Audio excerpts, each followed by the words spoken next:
this is it. Nag-exit ako sa Chunwan West.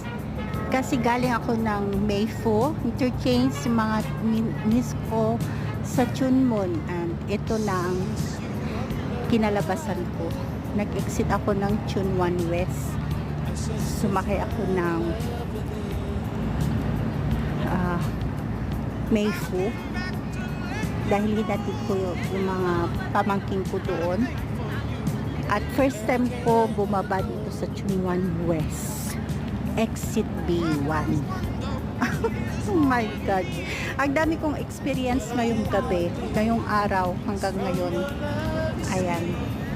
Tour pa more mga pamangkin. O, diba? Charge to experience, ika nga.